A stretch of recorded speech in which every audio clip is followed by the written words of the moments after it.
ನಿರೂಪಕರು ಒಂದು ಮಾತು ಹೇಳಿದರು, ನಾನು ರಾಜೀನಾಮೆ ಕೊಟ್ಟು ಹೋದೆ ಅಂತ. ಹೌದು, 2010ರಲ್ಲಿ ಗಣಿ ವಿಚಾರಣೆ ನಡೀತಾ ಇದ್ದಾಗ ಒಬ್ಬರು ಮಂತ್ರಿ ಕಾರವಾರಿಗೆ ಹೋಗ್ತಾರೆ. ಕಾರವಾರಲ್ಲಿ ಒಬ್ಬ ಇಂಡಿಯನ್ ಫಾರೆಸ್ಟ್ ಸರ್ವಿಸ್ ಅಧಿಕಾರಿ ನನ್ನ ಜೊತೆ ಕೆಲಸ ಮಾಡ್ತಾಯಿದ್ರು ಲೋಕಾಯುಕ್ತದ ಇದರಲ್ಲಿ. ಅಲ್ಲಿ ಒಂದು ರಾತ್ರಿ 90 ಲಾರಿಗಳನ್ನು ಸೀಸ್ ಮಾಡಿ ಸುಮಾರು 2 ಮಿಲಿಯನ್ ಮೆಟ್ರಿಕ್ ಟನ್ ಅದನ್ನು ಬಿಳಿಕೆರೆ ಅನ್ನುವ ಬಂದರಲ್ಲಿ ದಾಸ್ತಾನು ಮಾಡಿದ್ದರು. ಸ್ವಲ್ಪ ಸಮಯದ ನಂತರ ಅಲ್ಲಿ ಹೋದರೆ ಒಂದು ಹರಳು ಸಿಗಲಿಲ್ಲ, ಎಲ್ಲ ಮಾಯ ಆಗಿತ್ತು.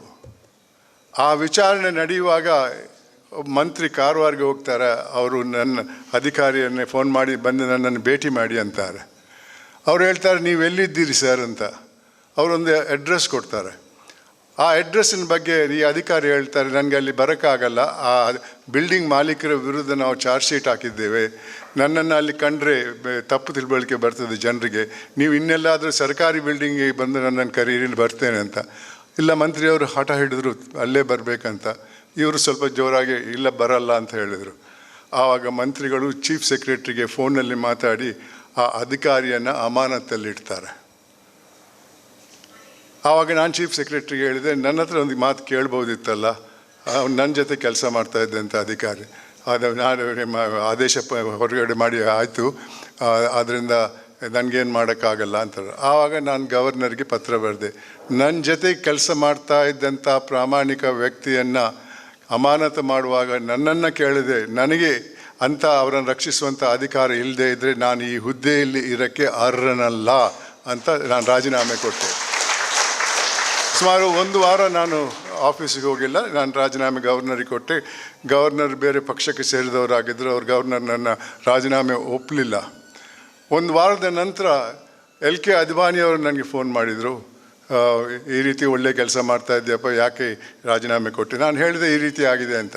ಆವಾಗ ಅವ್ರು ಹೇಳಿದರು, ಆ ಅಮಾನತನ್ನು ವಾಪಸ್ ಪಡ್ಕೊಂಡ್ರೆ ನೀನು ವಾಪಸ್ ಬರ್ತೀಯಾ ಅಂತ ಕೇಳಿದರು.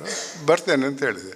ಆವಾಗ ಅದ್ವಾನಿಯವರು ಅವ್ರದ್ದೇ ಪಕ್ಷ ಇತ್ತು ಇದರಲ್ಲಿ, ಅವರು ಅಂದಿನ ಮುಖ್ಯಮಂತ್ರಿಗೆ ಫೋನ್ ಮಾಡಿ ಹೇಳಿದರು, ಇಲ್ಲ ಅಮಾನತನ್ನು ವಾಪಸ್ ಪಡ್ಕೊಳ್ಳಿ ಅಂತ. ಆ ಅಮಾನತನ್ನು ವಾಪಸ್ ಪಡ್ಕೊಂಡ್ರು. ಆಮೇಲೆ ನನ್ನ ಮನೆಗೆ ಬಂದರು, ತೋರಿಸಿದ್ರು ಅವ್ರು ರೀಇನ್ಸ್ಟೇಟ್ ಮಾಡಿದ್ದನ್ನು. ಅವಾಗ ನಾನು ನನ್ನ ರಾಜೀನಾಮೆ ವಾಪಸ್ ಪಡ್ಕೊಂಡೆ. ಯಾಕಂದರೆ ಆವಾಗ ನಾನು ಗಣಿ ವರದಿ ತಯಾರು ಮಾಡ್ತಾ ಇದ್ದೆ. ನಾನು ರಾಜೀನಾಮೆ ಕೊಟ್ಟು ಹೋದರೆ ಆ ಗಣಿ ವರದಿ ಎಂದೂ ಬರ್ತಾ ಇರಲಿಲ್ಲ. ಆವತ್ತು ಆಗ್ತಾ ಇದ್ದಂಥ ಒಂದು ಉದಾಹರಣೆ ನಿಮಗೆ ನಾನು ಹೇಳ್ತೇನೆ. ಆವತ್ತು 1 ಮೆಟ್ರಿಕ್ ಟನ್ ಕಬ್ಬಿಣದ ಅದಿರಿಗೆ ಸರ್ಕಾರಕ್ಕೆ ಬರ್ತಾ ಇದ್ದಂಥ ರಾಜಧನ 27 ರೂಪಾಯಿ. ಅದೇ 1 ಮೆಟ್ರಿಕ್ ಟನ್ನನ್ನು ಅಂದು 2000ದಿಂದ 2010ರವರೆಗೆ 7500ಕ್ಕೆ ಈ ಗಣಿಗಾರಿಕೆ ಮಾಡ್ತಾ ಇದ್ದವರು ಮಾರ್ತಾಯಿದ್ರು. 7500 ಮಾರ್ಕೆಟ್ ರೇಟ್. ಆ ಅದರಿನ ಮಾಲೀಕ ಸರಕಾರಕ್ಕೆ ಬರುವುದು 27 ರೂಪಾಯಿ. ಅಂಥ ಪರಿಸ್ಥಿತಿಯಲ್ಲಿ ಇದ್ವಿ ನಾವು ಅವತ್ತು. ಇವತ್ತು ಸ್ವಲ್ಪ ಬದಲಾವಣೆ ಬಂದಿರಬಹುದು, ಆದರೆ ಇನ್ನೂ ಆರೋಪಗಳು ಬರ್ತಾ ಇವೆ.